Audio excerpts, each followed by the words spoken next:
On Christmas Eve in 1944, Sergeant Andre Guedez was planning an evening at the cinema in York with his English girlfriend. Unfortunately for Andre, the war had other plans. Andre was a gunner on a Halifax bomber with 347 Squadron, a unit made up entirely of French personnel based at RAF Elvington near York. He and his crew got the message, all leave cancelled.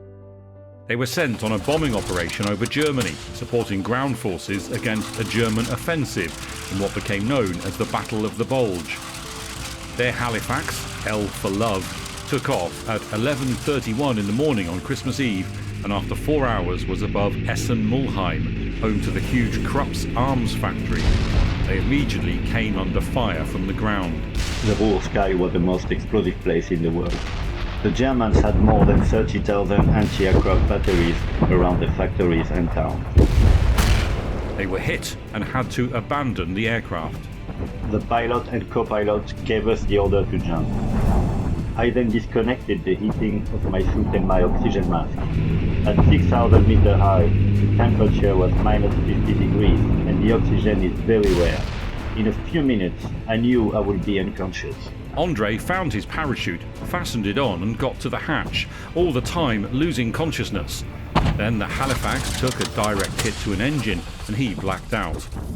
He fell 18,000 feet through explosions and fire. Then... Hey! Fuck off, Franzose! He was lying on a desk in an office. His face and back hurt. Around him, people were speaking German, but he was alive. Somehow, he'd escaped the burning Halifax and his parachute had been deployed. Opening my eyes, I saw kids with noses pasted to a window, looking at me. An old German soldier, a poor guy who has been called up, was looking after me. Andre's first thoughts were for his girlfriend back in York and how he wouldn't be able to tell her their date was cancelled. I said to myself, the dream was over, and there will be no Christmas at night by the fireplace. Andre was sent first to a civilian prison where he found his flight engineer, Sergeant Francois Durand, the only other survivor of their 7-man crew.